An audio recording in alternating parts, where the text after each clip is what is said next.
اور ہر مریض کے لیے جدا اس کا ان کی علاج اور طریقہ علاج وہ بدل جاتے ہیں۔ اس لیے ایک نوجوان نے پوچھا جو کہ ابھی تک اس مقام پہ نہیں پہنچا تھا، لیکن یقینی بات ہے طالب علموں کو سوال پیدا ہوتے ہیں۔ انہوں نے پوچھا کہ حضرت یہ اصلاح کے لیے کیا آداب ہیں دوسروں کی اصلاح کے؟ تو حضرت نے اس کو غور سے دیکھا کہ آپ کو یہ خیال کیسے؟ یہ ایسی بات ہے کہ پی ایچ ڈی کا مضمون کوئی پرائمری کے طالب علم پوچھ لے جی کہ ابھی تو بیٹے تم الف با تا سا پڑھ رہے ہو، تو یہ انہوں نے کہا بس خیال آئے تو میں نے کہا حضرت سے پوچھو۔ انہوں نے کہا حضرت اس کے تو اتنے بیٹے، اس کے تو اتنے اصول ہیں جتنے دنیا میں انسان بستے ہیں، کیونکہ ہر ایک کا تھمب امپریشن جدا ہے، اس کا آئی جو ہے وہ امپریشن جدا ہے، اس کے شکل ایک جیسی، یہ اللہ سبحانہ تعالیٰ کی مصوری کا کمال ہے۔ اور ایک شکلوں میں ہر چیز مختلف ہے، ایک درخت کے دو پتے نہیں، دونوں کو ٹیکسچر جدا ہوتا ہے۔ یہ جو ہمارے پیارے علاقے ہیں، بہت خوبصورت علاقے ہیں، سوات وغیرہ، اس طرح میں جائے تو ہر نالا جو پانی کا نکل رہا ہوتا ہے، گلیشیئر پگھلتے ہیں، ان کی رنگت جدا ہوتی ہے تو سارے سفید، کوئی نیلا رنگ کا ہوتا ہے، کوئی گدلے رنگ کا ہوتا ہے، کوئی سفید کرسٹل رنگ کا۔ یہ اس کے کمال ہے۔ ہمارے خیر آباد کنڈ جو ہے، وہاں دریا کابل اور دریا سندھ ملتے ہیں، دونوں کی رنگت جدا ہوتی ہے، دور تک وہ لکیر کا پتہ چلتا ہے۔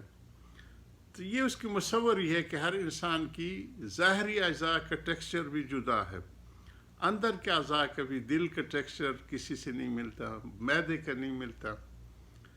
یہ کمال ہے اس کی مصوری کا، فتبارک اللہ احسن الخالقین۔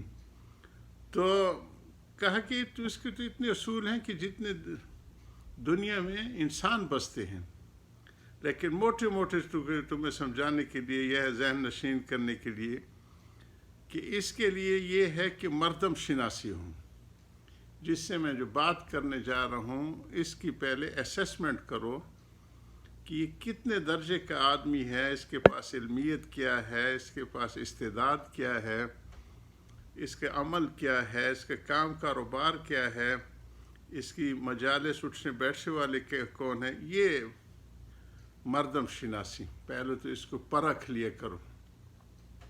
پھر جو ہے موقع شناسی، جس موقع پہ بیٹھے ہیں، جس سچویشن میں ہم ہیں، اس کے حساب سے نپ تلی ہوئی بات کرنے کی، وہ بے ہنگم تیر نہ ہو جی کہ بس زبان ہے چلانی ہے، جدھر لگ جائے، وہ نہیں، موقع کے حساب سے بات کرنے کی اللہ سبحانہ تعالیٰ وہ ڈھنگ دے دے۔ اور تیسرا فرمایا کہ حرف شناسی ہو، جو الفاظ ہوں وہ بھی نپے تلے ہوئے ہوں، ادھر ادھر سے گھیر گھار کے بس جو ہے بات کرنی ہے، خاموش نہیں رہنا۔ کہیں پہ بولنا دعوت ہوتا ہے کہ خاموش رہنا ہوتا ہے جی، عملی طور پہ۔ تو یہ آداب بزرگان دین سکھا گئے ہیں۔ نہیں منکر کے بھی اسی طرح حضرت ہردوئی بہت اس کا اہتمام فرماتے تھے کہ جہاں جسمانی ضرر کا اندیشہ ہو، بہت سے موقعوں پہ وہاں پہ کرنا حرام ہوتا ہے۔ فرماتے تھے خطبے کے وقت کوئی کھڑے ہو کے نہیں منکر کرے تو یہ حرام ہے، بات چیت منع ہوتی ہے۔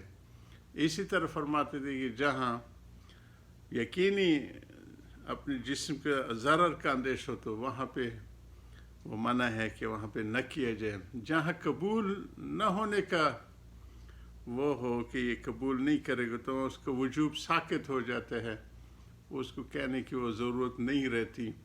تو یہ آداب حضرات ہمارے لکھ گئے ہیں۔ تو حضرت فرما رہے ہیں کہ ناصح کے لیے یہ حکم ہے کہ اگر کوئی مسلمانوں کی جماعت سے نماز پڑھتا ہو، اس پر بلا وجہ بدگمانی نہ کرے۔ حضرت حکیم الامت ہے اور ہمارے سارے جتنے ہیں امام ابو حنیفہ ان حضرات کے یہی ہے کہ وہ جو قبلے کی طرف نماز پڑھے اور ہمارے ذبیحے کو کھائے، اس کے ساتھ بھی اقوال ہیں۔ اللہ ہمیں سارے اصولوں کی عملی شکل عطا فر پابندی عطا فرمائے۔ وآخر دعوانا الحمدللہ رب العالمین۔